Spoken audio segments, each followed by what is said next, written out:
Hi மக்களே, வணக்கம்னா அவங்க கொஞ்சம் கேளுங்கலேருந்து நதியா பேசுகிறேன். லாஸ்ட் 2 டேஸாக ஒரு பிரேக்கிங் நியூஸ் போயிட்டுருக்கு. நீட் ஸ்கேம், அதாவது நீட் முறைகேடுன்னு சொல்லியிருக்காங்க.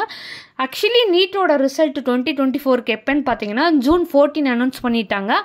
அன்ஃபார்ச்சுனேட்டாக முன்கூட்டியே தேர்தல் ரிசல்ட் வந்தன்னைக்கே நீட்டோட ரிசல்ட்டையும் விட்டுட்டாங்க. June 4 ரிலீஸ் ஆயிடுச்சு. இது ரிலீஸ் ஆனதுக்கப்புறம் ஒரு பூகம்பம் வெடித்தது என்னன்னா, ஆல் இந்தியா ரேங்க், அதாவது 720க்கு 720 லாஸ்ட் இப்போ கடந்த சில வருடங்களாகவே ஒருத்தர் 2 பேர் இந்த மாதிரி தான் எடுத்திருந்தாங்க. இந்த வருஷம் ஆல் இந்தியா ரேங்க் 67 பேர் 720க்கு 720 எடுத்திருக்காங்க. எப்படி இது சாத்தியம் அப்படின்னு எல்லாருமே ஆச்சரியப்பட வச்சது.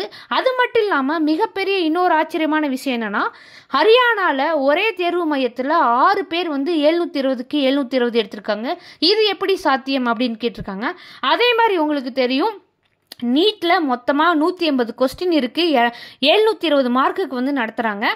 இதில் கரெக்டாக ஆன்சர் பண்ணி கரெக்டாக இருக்கிறதுக்கு 4 மார்க்கு, ஒவ்வொரு தப்பான எழுதின கொஸ்டினுக்கும் -1, ஸோ நெகட்டிவ் மார்க் இருக்குது. இந்த பட்சத்தில் எப்படி 718 719 சாத்தியம் அப்படிங்கிற கேள்வி ஸ்டூடெண்ட்ஸ் அண்ட் பேரண்ட்ஸோட மனதில் இருக்குது. இந்த கேள்விக்கான விடையை அதாவது நேஷ்னல் டெஸ்டிங் ஏஜென்சி ஒரு அறிக்கையை விட்டுருக்காங்க. அந்த அறிக்கையை டீட்டெயிலாக பார்க்கலாம். அதே மாதிரி தமிழ்நாட்டில், அதாவது இந்தியாவில் எவ்வளோ மெடிக்கல் சீட்ஸ் அவைலபிள், எவ்வளோ காலேஜஸ் இருக்குது, கவர்மெண்ட் காலேஜ் எவ்வளோ, ப்ரைவேட் காலேஜஸ் எவ்வளோ, இந்த மாதிரி எல்லாத்தையும் டீட்டெயிலாக பார்க்கலாம். ஸோ இந்த வருஷம் எவ்வளோ % இன்க்ரீஸ் பண்ணியிருக்காங்க அப்படிங்கிறத இந்த வீடியோவில் பார்ப்போம். நீட்டை பற்றின எந்த அவேர்னஸும் இல்லை, நீட்டை பற்றி தெரிஞ்சுக்கணும் அப்படிங்கிறவங்க இந்த வீடியோவை ஸ்கிப் பண்ணாமல் பாருங்கள். உங்களுக்கு தெளிவான ஒரு புரிதலாக இருக்கும் இந்த வீடியோவில். எல்லாத்தையும் நான் டீட்டெயிலாக சொல்கிறேன், வாங்க. அதாவதுங்க 720க்கு 720 67 பேர் எடுத்திருக்கிறது ஒரு சாதாரண விஷயம் இல்லைங்க, மிகவும் ஆச்சரியப்படுற விஷயம். அதாவது நேஷ்னல் டெஸ்டிங் ஏஜென்சி என்ன சொல்கிறாங்கன்னா, 718 719 மார்க் எப்படி வரும், அதாவது ஒவ்வொரு கரெக்டான கொஸ்டினுக்கும் 4 மார்க்கு, ஒவ்வொரு ராங்கான கொஸ்டினுக்கும் -1. அந்த கேட்டகரிக்கு அவங்க என்ன பதில் சொல்கிறாங்கன்னா, 718 719 எப்படி வந்திருக்கும், எப்படி இவ்வளோ பேர் 67 பேர் 720க்கு எடுத்திருக்காங்கன்னு பார்த்தீங்கன்னா, அவங்க என்ன சொல்கிறாங்கன்னா, கிரேஸ் மார்க் கொடுத்துருக்கோம் நாங்கள் அப்படின்னு சொல்கிறாங்க. அது எப்படின்னு பார்த்தீங்கன்னா, இப்போ ஒரு எக்ஸாம் நடந்துட்டுருக்கு. அந்த நீட் எக்ஸாம் சென்டரில் கொஸ்டின் கொடுக்கவோ ஆன்சர் ஷீட் கொடுக்கவோ டிலே ஆச்சுன்னா அந்த 15 மினிட்ஸ்க்காக கிரேஸ் மார்க் உண்டு அப்படின்னு சொல்கிறாங்க. அதனால தான் ஒரு 44 ஸ்டூடெண்ட்ஸ் 715லேருந்து 720 மார்க் வாங்கினதா சொல்கிறாங்க. ஸோ அப்படின்னு பார்த்தா வெறும் 23 பேர் தான் ஆல் இந்தியா ரேங்க்கில் அந்த 720க்கு 720 எடுத்துருக்காங்க. மீதி பேர்லாம் கிரேஸ் மார்க்கில் வந்ததாக சொல்லியிருக்காங்க. அது மட்டும் இல்லாமல் இன்னொரு விஷயம் சொல்லியிருக்காங்க. அதாவது என்னென்னா, அதாவது என்சிஆர்டி டெக்ஸ்ட் புக்கோட நியூ புக்கிலேருந்து தான் கொஸ்டின்ஸ் கேட்டிருக்காங்க. ஆனால் ஸ்டூடெண்ட்ஸ் ஃபாலோ பண்ணது ஓல்டு என்சிஆர்டி புக் ஃபாலோ பண்ணியிருக்காங்க. ஸோ அதுக்கும் கிரேஸ் மார்க் கொடுத்தனால தான் 720க்கு 720, இந்த 715 எடுத்தவங்களாம் 720க்கு வந்த மாதிரியும், 718 இந்த காரணங்களால் தான் கிரேஸ் மார்க்னால தான் வந்திருக்குன்னு அவங்க ஒரு எக்ஸ்பிளனேஷன் கொடுத்துருக்காங்க.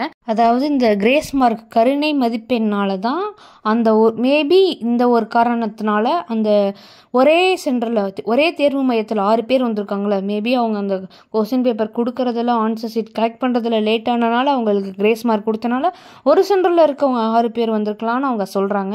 இது எந்த அளவு நம்மளால் அக்செப்ட் பண்ணிக்க முடியும்னு தெரியல. நீங்கள் என்ன நினைக்கிறீங்கிறத என்கிட்ட கமெண்ட் பண்ணுங்கள். அதே மாதிரி பார்த்தீங்கன்னா, நீட்டில் மொத்தமாக 2024 இந்த வருஷம் எவ்வளோ பேர் எழுதியிருக்காங்கன்னு அப்ளை பண்ணாங்கன்னு பார்த்தீங்கன்னா, 24,06,079 பேர் அப்ளை பண்ணியிருக்காங்க. அதில் எக்ஸாமுக்கு எழுதினவங்க பார்த்தீங்கன்னா 23,33,297 பேர் அப்ளை பண்ணியிருக்காங்க. கிட்டத்தட்ட ஒரு பேர் 1 lakh மெம்பர்ஸ் எக்ஸாம் எழுத வரல. இதில் ஓவராலாக இந்தியாவில் எவ்வளோ பேர் பாஸ் ஆகிருக்காங்கன்னு பார்த்தீங்கன்னா, 13,16,268 பேர் எக்ஸாம் கிளியர் பண்ணிட்டாங்க. ஸோ இவங்களுக்கு எவ்வளோ மெடிக்கல் சீட்ஸ் அவைலபிளாக இருக்குன்னு கேட்டிங்கன்னா நீங்கள் அதிர்ச்சி ஆயிடுவீங்க. ஸோ ஆல் ஓவர் இந்தியாவில் பார்த்தீங்கன்னா மொத்தமாக government colleges and private colleges சேர்த்து 532 காலேஜஸ் இருக்குது. அதில் கவர்மெண்ட் காலேஜில் 272 காலேஜஸ் இருக்குது.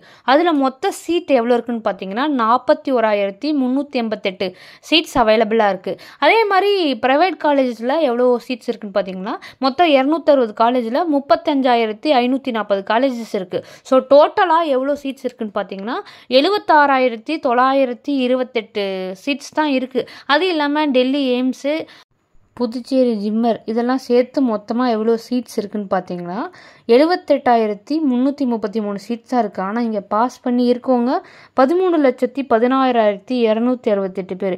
இன்னொரு விஷயம் என்னன்னு சொல்லுவாங்க, இந்த வருஷம்தான் 10% சீட்ஸை வந்து இன்க்ரீஸ் பண்ணியிருக்காங்க.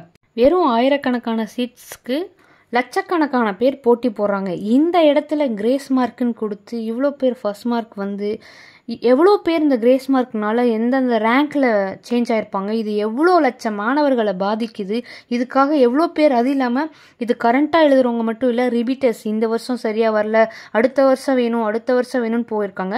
யோசிச்சு பாருங்க, அமௌண்ட் இருக்கவங்க ஓகே காசு கட்டி ஏதாவது ஒரு சென்டரில் சேர்ந்துக்கிட்டே இருப்பாங்க. அமௌண்ட் இல்லாமல் 7.5 கவர்மெண்ட் ஸ்கூல்லேருந்து வரவங்க, கிராமப்புறத்துலேருந்து வரவங்களால அடுத்தடுத்து கட்ட முடியாது.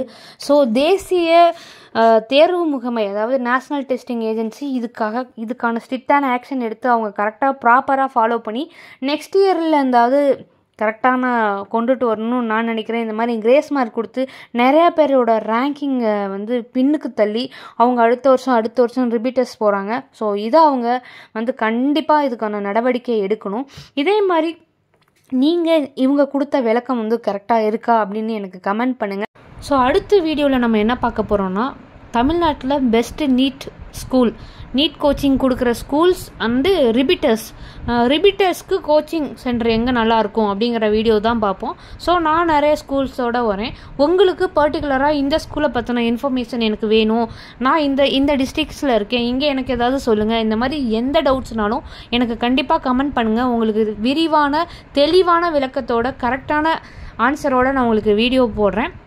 அதே மாதிரி நம்ம ஃப்ரெண்ட்ஸ் எல்லாருமே வீடியோ வந்து, அதாவது எங்கள் கொஞ்சம் கேளுங்கள் என்ன சப்ஸ்கிரைப் பண்ணாமல் பார்க்குறதா எனக்கு யூடியூப்லேருந்து மெசேஜ் வந்திருக்கு. ப்ளீஸ் எங்களுக்கு சப்ஸ்கிரைப் பண்ணி ஃபாலோ பண்ணுங்கள்.